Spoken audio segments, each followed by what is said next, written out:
Hey cool kids, this video comes to you in two parts, because I have two questions this week. Part 1. Fred Sanders says in his book, The Deep Things of God, we ought to take God so seriously that we consider him more interesting than ourselves. The question that I'm kind of forming this week is, what does that mean? This is really just an excuse to talk about the idea from the deep things of God, but I don't know how to form it into a question. So what does the quote mean? We ought to take God so seriously that we consider him more interesting than ourselves. Okay, so I think probably one of the most wonderful things in the world is other people and thinking about their inner life and what another person is like. This whole otherness in another person, and how when you interact with another person and care about another person, you get closer and closer to understanding their otherness and appreciating the wonder and beauty inside of a human being and the whatness inside of a human being that is so indescribably wonderful. However, human beings are relational beings, as Acts 17:28 says, "For in him we live and move and have our being."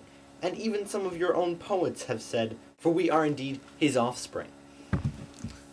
So because human beings are relational beings, they exist in relation to God, and they have no existence outside of God. So that when we think about the whatness of another human being and how amazingly, indescribably wonderful that is simply a microcosm of the whatness of God, and that the whatness of God is the only thing that exists on its own, and that this is it, and God is. And when you think about that, you think about, well, if that's God, and what we see as so indescribably wonderful in another human being is just this small little relation to the essential whatness of existence, or to God, then you think, bah!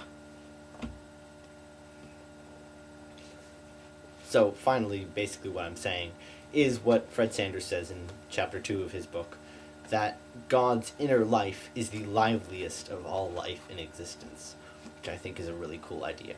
Part 2. So a few weeks ago I tried to eat a jar of pickles while talking about contentment. I'm going to talk a little bit about contentment, and I won't eat any more pickles. So in a comment to that video, Monday said something about the difference between complacency and contentment, and that's always what the ideas come down to him. So the other question that I have is kind of a follow-up question of, what is the difference between complacency and contentment? And here's what I've come up with. Complacency accepts the way things are, as they are. On the other hand, contentment, or I'll say godly contentment, requires discontent. That in order to become content in the sense of trusting in God renewing the world is by first acknowledging that the world is not yet renewed, and that that is a bad thing. It first requires us to be discontent with the way things are in order to be contented in trusting in God's renewing of those things. So that's my video. That's what I've been up to today. I'm gonna go to bed. Scary feet, scary feet.